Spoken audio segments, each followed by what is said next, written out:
Vamos conferir os destaques da semana entre os julgamentos do plenário do Supremo Tribunal Federal. É claro, como sempre aqui na TV Justiça. É o Plenárias que está começando.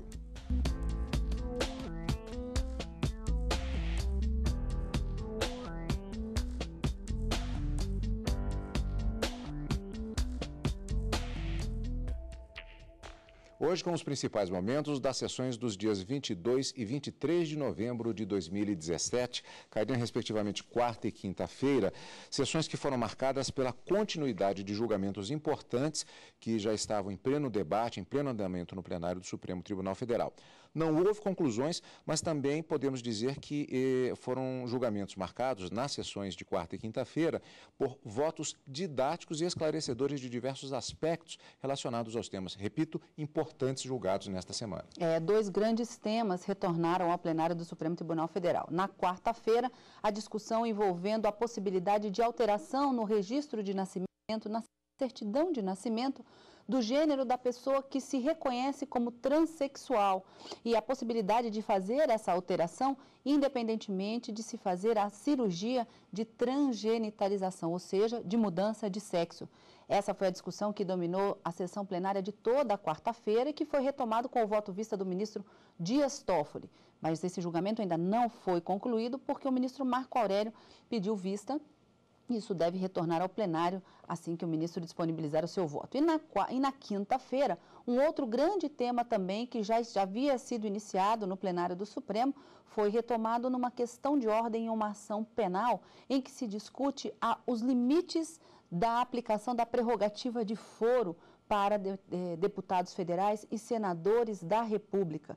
Neste caso, o julgamento foi retomado, mas interrompido por um pedido de vista do ministro Dias Toffoli, que já havia votado em outro caso na quarta, em razão de um pedido de vista, e na quinta pediu vista desse processo, que deve ser retomado também assim que o ministro disponibilizar o seu voto. Então, são dois grandes temas, não concluídos ainda, mas em processo de julgamento e deve se prolongar nas próximas sessões, assim que pautado pela presidência. Vamos, portanto, fatiar os temas, recomeçando, portanto, com a sessão plenária desta quarta-feira. O Supremo Tribunal Federal, como vimos, suspendeu o julgamento sobre mudança de sexo do transexual na certidão de nascimento. O julgamento foi suspenso por um pedido de vista do ministro Marco Aurélio. Primeiro a votar, o relator do caso, o ministro Dias Toffoli, ressaltou que não autorizar a mudança do gênero do transexual no registro civil, mesmo sem a realização de cirurgia de mudança de sexo, vai deixar a pessoa sujeita a constrangimentos. O afastamento da regra da imutabilidade do nome, desde que por exceção e motivadamente, como previsto no artigo 57, completado pelo que dispõe o 58, sob a óptica constitucional, se aplica aos transexuais, justificando a alteração dos nomes para a adequação dos registros aos apelidos públicos notórios ou que venham a ter o reconhecimento judicial, visto que, a toda evidência, diante da situação fática posta no dia a dia das pessoas transexuais, ficará evidente sua exposição a eventual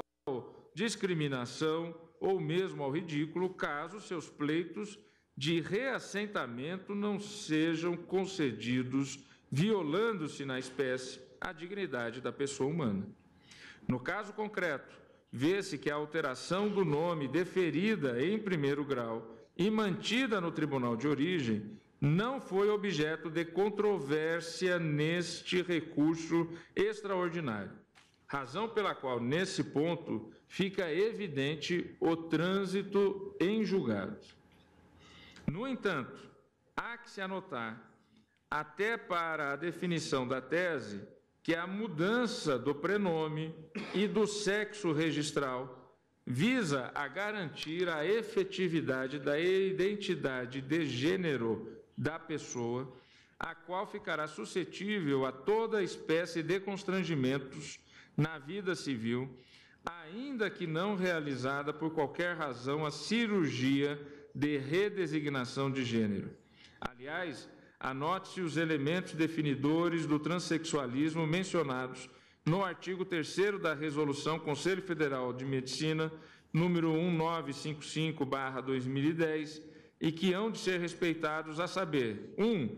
o desconforto com o sexo anatômico natural. 2, o reconhecimento da existência de um sexo psicológico que se contraponha ao físico e ao registral. 3, o desejo expresso de eliminar os genitais, perder as características primárias e secundárias do próprio sexo e ganhar as do sexo oposto. 4, permanência desses distúrbios de forma contínua e consistente por no mínimo 2 anos. E 5, ausência de transtornos mentais. Pois bem, citada esta resolução do Conselho Federal de Medicina, eu digo que, quanto ao pedido de alteração do sexo no assento de nascimento, procedem as razões sexuais. Vejamos, estabelece o artigo 54 da Lei de Registros Públicos que o assento do nascimento deverá conter, dentre outras referências, informação sobre o sexo do registrando, dado que também deve constar do assento de óbito. A modificação do sexo registral sem cirurgia de redesignação de sexo é o ponto diferenciador deste caso daqueles outros judicializados no passado. O ministro defendeu que a alteração vai depender de decisão judicial e que deve ser feita uma averbação no registro original. Ao se deferir a alteração do nome e do gênero que está no assento, não se vai lançar um novo e originário registro de nascimento. Se vai fazer a devida averbação no livro original. Mas a emissão de certidões novas após essa decisão não mencionará a sua origem, não mencionará a origem da sentença judicial e não mencionará aqueles dados que foram alterados. Uma certidão que possa abranger essa averbação, que é uma certidão de inteiro teor, só seria possível de ser requerida pelo próprio interessado, caso ele queira mostrar em determinada situação: eu tinha tal registro, passei a ter tal registro em razão de uma decisão judicial por mim requerida. O cartório de registro, portanto, só poderá emitir essa certidão de inteiro teor para o próprio interessado. Este cartório, ele poderá emitir essa certidão de inteiro teor por ordem judicial, em razão de interesses motivados de terceiros. Pois bem, então eu digo que é evidente que, para que seja deferido o acesso a essas informações, hão de ser observados os requisitos constitucionais e aqueles delineados na Lei de Acesso à Informação.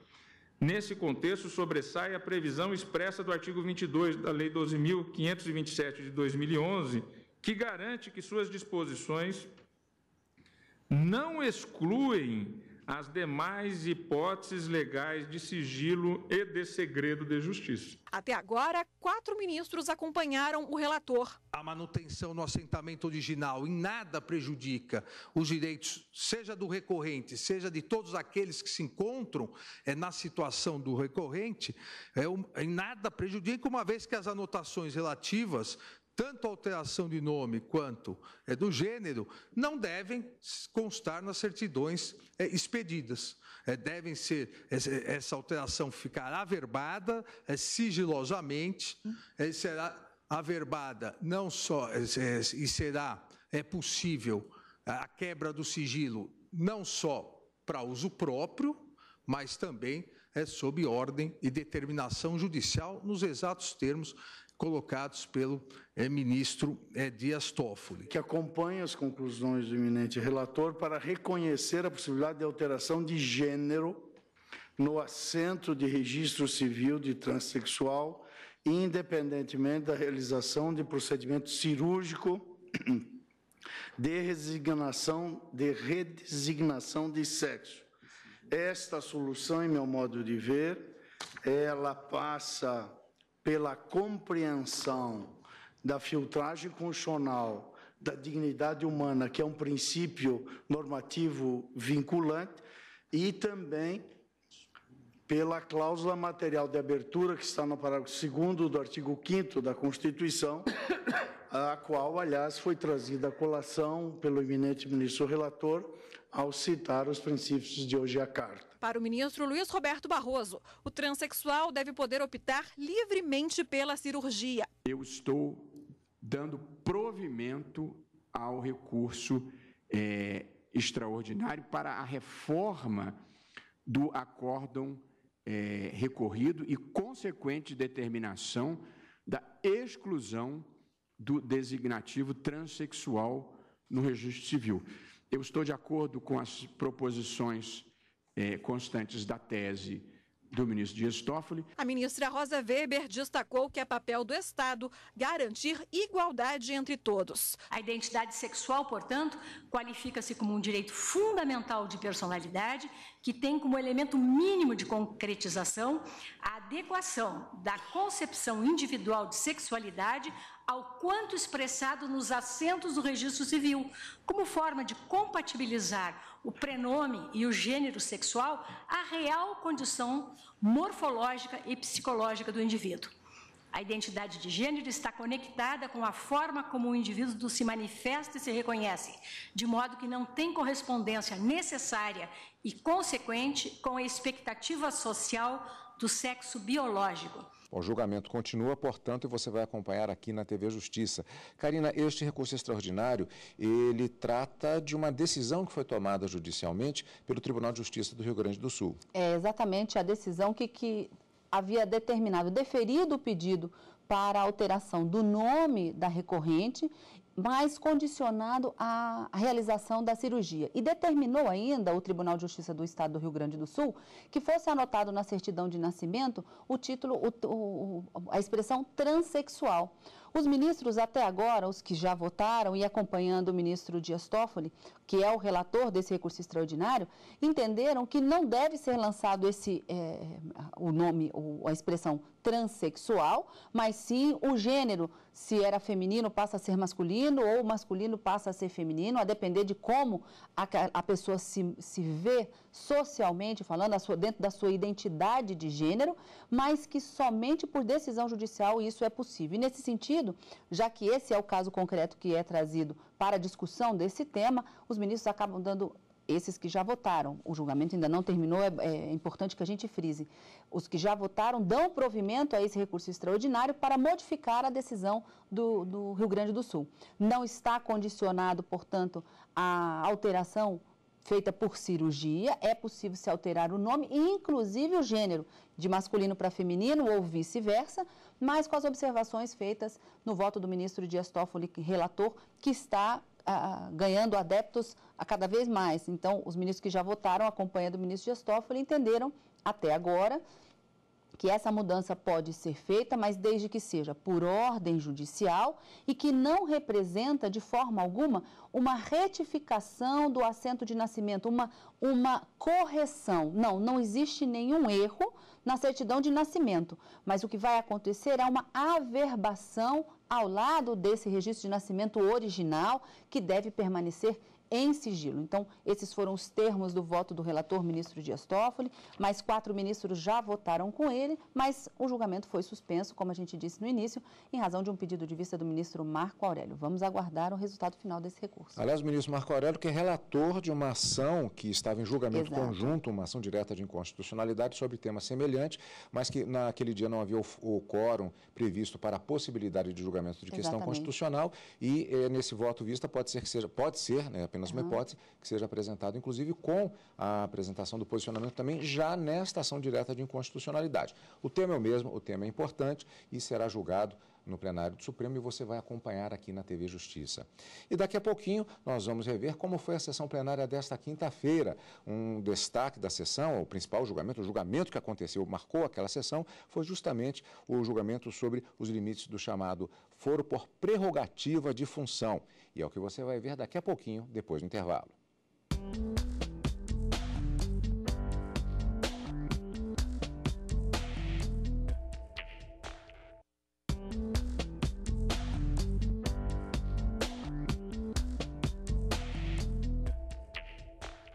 Estamos de volta com o Plenárias, destaques dos principais momentos da sessão plenária da quinta-feira.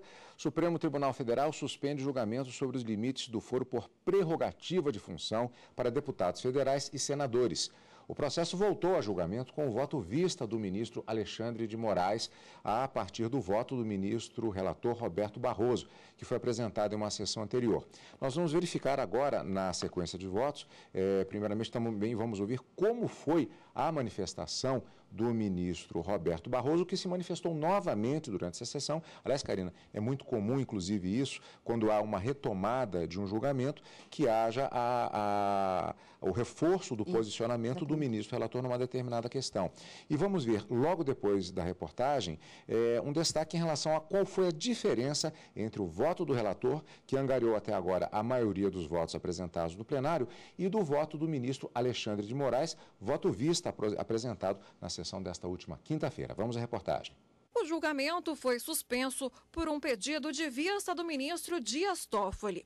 Até agora, 7 ministros votaram para que permaneçam no Supremo apenas os processos em que deputados e senadores são investigados ou acusados por crimes cometidos durante o mandato e que tenham relação com o exercício da função. O caso concreto envolve parlamentar federal. Um prefeito que tornou-se deputado federal. Na verdade, ele foi condenado, quando ainda não era prefeito, por captação ilícita de voto. Depois ele se torna prefeito e a competência se transporta para um nível superior. Depois ele se torna deputado e passa para o Congresso. Portanto, a questão que eu enfrentei, presidente, e a tese que eu propus, ela focou na questão do foro por prerrogativa de função de parlamentar federal, seja deputado ou seja senador. Nós temos adotado já de algum tempo, inclusive por sugestão que eu acolhi do eminente ministro Marco Aurélio, delinear a tese o mais próximo do caso concreto possível. Restritivamente. Portanto, a minha tese se aplica a parlamentares federais. Eu não discuti, nem colhi informações, nem houve contraditório sobre a aplicação dessa proposição, seja a juízes, seja a promotores. Até porque eu tinha pedido para fazer a estatística no Supremo dos 528 processos entre inquéritos e ações penais, não tem nenhum envolvendo, nesse momento, nenhum envolvendo membro do Ministério Público ou da magistratura. E mesmo no STJ, é uma quantia, lá existem 15, mas pouco expressiva em relação ao total. De modo que, respondendo objetivamente à pergunta do ministro Alexandre de Moraes, a tese que eu proponho é uma tese ligada ao caso específico e que pretende restringir o sentido e alcance do foro privilegiado para parlamentares federais. Acompanho integralmente o ministro relator em ambas as teses, por compreender que a regra de competência para crimes comuns, prevista na letra B, inciso 1º, artigo 102 da Constituição, só se aplica para os crimes praticados por congressistas, parlamentares, como aliás explicou o eminente relator na extensão do seu voto, desde que condigam com o exercício da função, o que afasta, por consequência lógica, sua aplicação a fatos anteriores à assunção do mandato. Quando o processo baixa, ele não anda. Então, esse argumento do meu mais velho prova demais, que é pior ainda. Porque se ele baixa e não anda, quando ele voltar já está prescrito. Então, é preciso, efetivamente, que ele tenha um juízo próprio e que o Supremo seja reservado apenas para os ilícitos praticados no cargo em razão dele. Tratando-se de determinados ocupantes de cargos públicos, inexiste, quanto a eles, situação de privilégio de caráter pessoal. Nós não estamos cuidando de um privilégio pessoal, mas, ao contrário, de uma prerrogativa de ordem funcional e de natureza constitucional.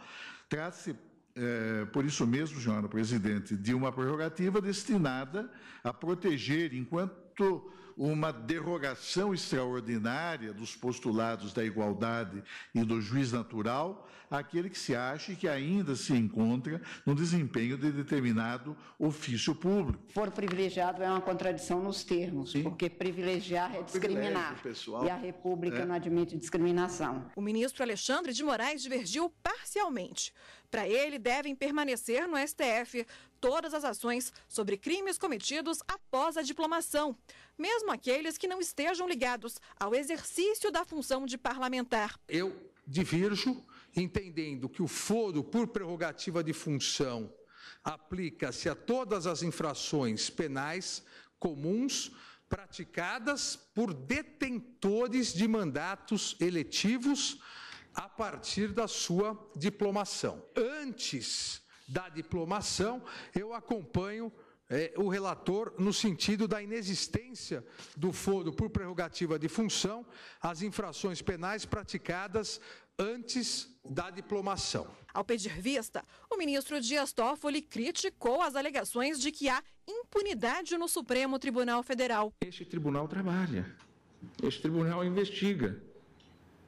É uma lenda urbana dizer que há um número impossível de atuação. Não são 9 ações penais, 8 hoje no meu gabinete, 8 ações penais. Várias delas já julgadas, várias delas já com voto pronto para julgamento e liberadas para pauta. Ou apenas 5 inquéritos que hoje estão no meu gabinete, que impede o funcionamento da Corte. Aliás, essa Corte nada impede o funcionamento, ela sempre funciona e funciona muito bem e vem diminuindo o seu acervo historicamente ano após ano.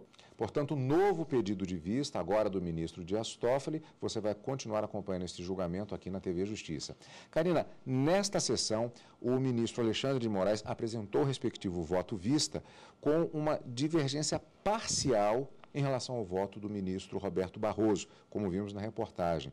Eu gostaria de perguntar a respeito dessa diferença e também uma curiosidade. O ministro Marco Aurélio, no início do julgamento, ele utilizou uma expressão elevador processual atribuída ao caso. Do que é que se trata? Vamos começar pelo elevador, então. O ministro Marco Aurélio deu essa denominação para o sobe e desce dos processos quando se tratar de matéria criminal e envolvendo determinadas autoridades que o próprio legislador constituinte quis garantir um julgamento por um tribunal diferenciado, justamente para garantir uma imparcialidade nesse julgamento, são as chamadas prerrogativas de foro em razão da função exercida. Então, o prefeito, ele não será julgado pelo juiz de primeira instância, mas sim pelo Tribunal de Justiça na segunda instância. Os governadores dos estados e do DF serão processados e julgados quando a matéria for criminal, frise-se, quando for uma ação penal, uma investigação criminal, pelo Superior Tribunal de Justiça, deputados federais, senadores da República são julgados aqui pelo Supremo Tribunal Federal, que a gente chama são os juízes naturais de determinadas autoridades, assim definidos pela Constituição. E aí, no caso concreto, daí o nome chama elevador processual pelo ministro Marco Aurélio, a pessoa, o recorrente aqui, no caso, ele, na verdade, o demandante, né, porque que é uma questão de ordem na ação penal que pretende condená-lo. Mas ele era candidato à prefeitura de um município no Rio de Janeiro, mas teria sido condenado na primeira instância por corrupção eleitoral, compra de votos. Logo depois, ele se tornaria deputado federal e aquela ação penal que já havia sido iniciada na primeira instância sobe para o Supremo porque o juiz natural para processar e julgar criminalmente deputados federais é o Supremo. Então, sai lá da primeira instância e sobe para o Supremo Tribunal Federal. Quando ele deixou de ser deputado federal, voltou a ser um cidadão comum ou voltou a ser prefeito, na verdade ele foi eleito prefeito do município de Cabo Frio, o processo deveria sair do Supremo e ir lá também para as instâncias ordinárias para processar e julgá-lo. Então esse sobe e desce do processo da ação criminal pode levar a uma extinção da punibilidade, por exemplo, em razão da prescrição. E os ministros estão discutindo, portanto, quais são os limites desse sobe e desce do processo ou da ação penal da investigação criminal. O ministro Luiz Roberto Barroso, no seu voto apresentado já neste ano, no primeiro semestre, quando o julgamento foi interrompido em razão de um pedido de vista do ministro Alexandre de Moraes, entendeu que a prerrogativa de foro ela deve ser alcançada a esses parlamentares apenas depois da diplomação e quando esses fatos criminosos tiverem uma relação com o exercício do mandato ou da função. Então, portanto, ações que eles responderiam antes de se tornarem deputados não seriam alcançados pela prerrogativa de foro, ou seja, não alteraria a competência para o processamento e julgamento. Nesse ponto, o ministro Alexandre de Moraes acabou divergindo. Ele entendeu que após a diplomação, o momento em que o parlamentar recebe um diploma mesmo, dizendo que ele foi o candidato eleito e que vai exercer o mandato durante aquela legislatura, após a diplomação, os crimes cometidos não precisam, e ele não consegue ler a Constituição, dar essa interpretação à Constituição, não precisa que o crime tenha uma relação com o exercício do mandato. Qualquer crime, haveria a prerrogativa de foro, deputados federais e senadores da República seriam julgados pelo Supremo. Para o ministro Luiz Roberto Barroso, não, somente se houvesse uma relação com o exercício do mandato.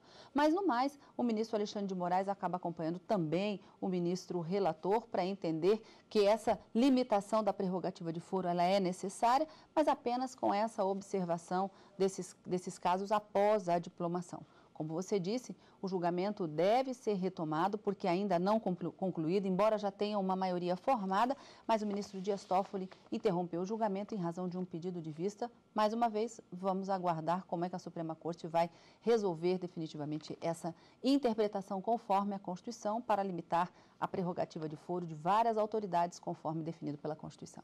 A data da continuação do julgamento ainda vai ser marcada, mas independente disso, na semana que vem tem mais julgamentos, Karina. Sem dúvida, Cadu, na quarta e na quinta-feira, direto do plenário aqui na TV Justiça e o encontro marcado também no final de semana com plenárias. Obrigado pela sua companhia e continue conosco na TV Justiça.